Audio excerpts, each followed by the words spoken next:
속 헤매이던 내 영혼 갈 길 몰라 방황할 때에 주의 십자가 영광의 그 빛이 나를 향해 비추어 주셨네.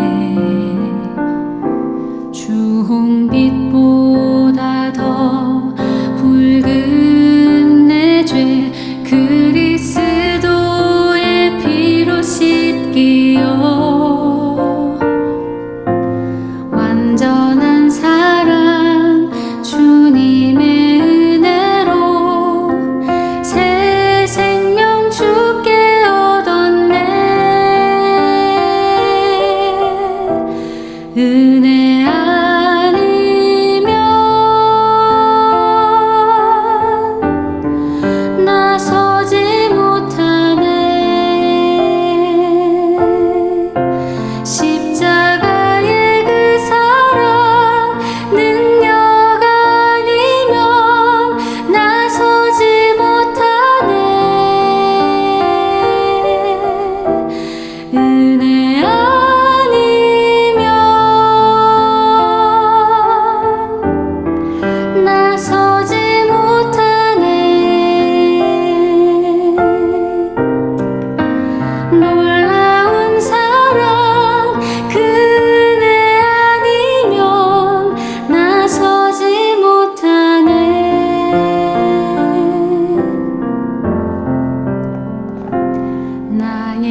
back, no turning back.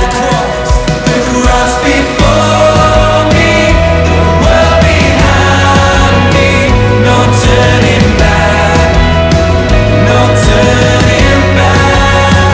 The cross before me, the world behind me, no turning back, no turning back.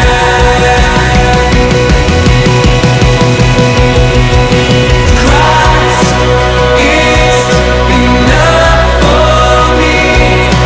Christ is enough for me.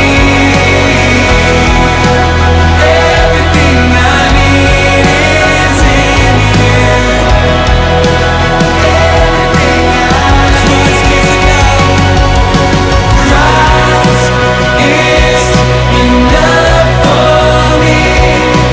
Christ is enough for me. Everything I need is in you. Everything I need. I have decided to follow Jesus. No turning back, no turning back. I have decided to follow Jesus. No turning back, no turning. I have decided to follow Jesus. No turning back, no turning back. I have decided to follow Jesus. No turning back, no turning back.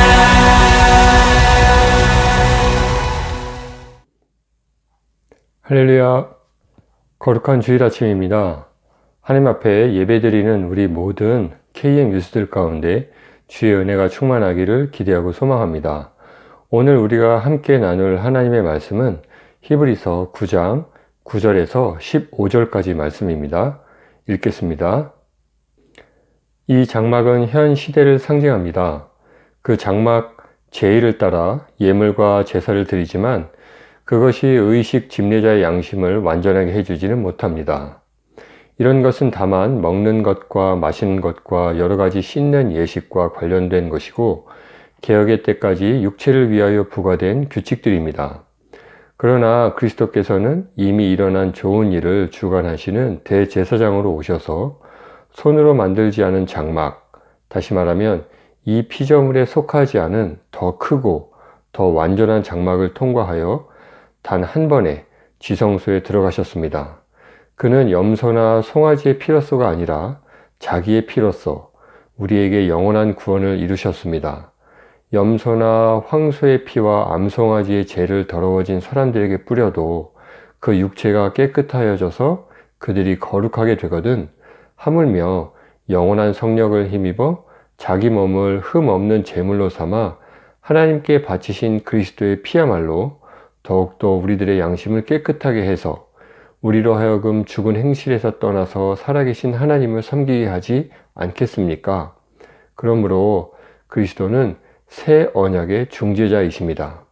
그는 첫 번째 언약 아래에서 저지른 범죄에서 사람들을 구속하시기 위하여 죽으심으로써 부르심을 받은 사람들로 하여금 약속된 영원한 유업을 차지하게 하셨습니다.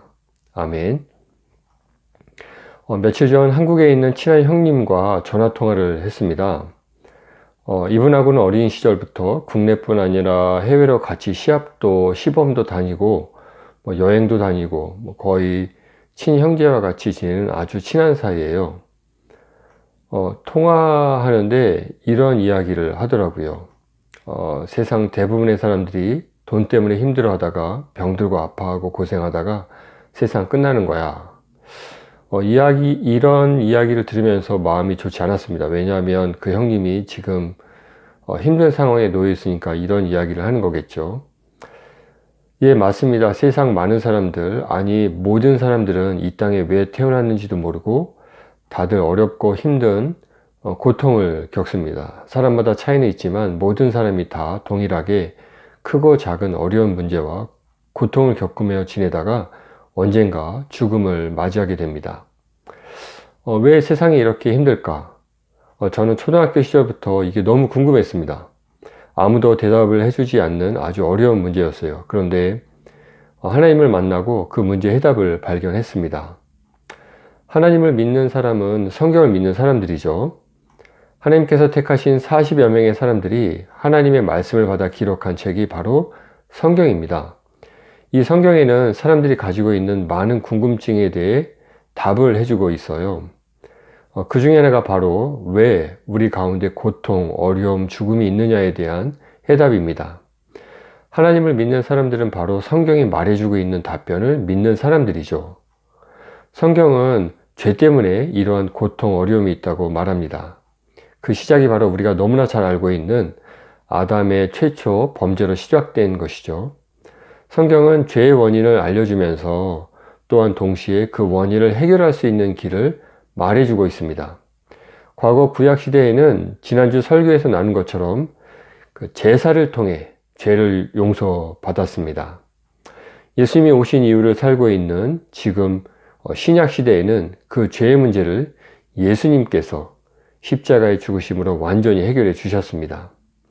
이 이야기를 자세하게 풀어준 내용이 오늘 본문 말씀이에요. 오늘 본문 말씀 9장 9절부터 12절까지의 말씀을 이해하기 쉽게 풀어서 설명하려고 합니다. 9절에 나오는 첫 말씀, 이 장막은, 그러니까 이 장막이 현 시대를 상징한다고 이야기하고, 또한 이 장막은 제사법을 따라 제물을 드린다라고 이야기하고 있습니다.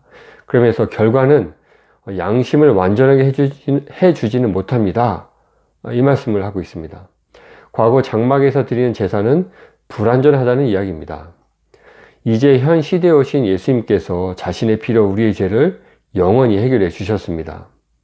과거 장막에서 제사 드릴 때는 1년에 딱 한 번 대속죄일 때 대제사장만 들어갈 수 있는 지성소에 들어가 수송아지와 염소의 피를 속죄소 동쪽과 앞에 뿌렸습니다. 이렇게 말씀대로 뿌릴 때 대제사장 자신의 죄뿐만 아니라 이스라엘 백성의 모든 죄를 용서해 주신다고 하나님께서 약속하셨죠.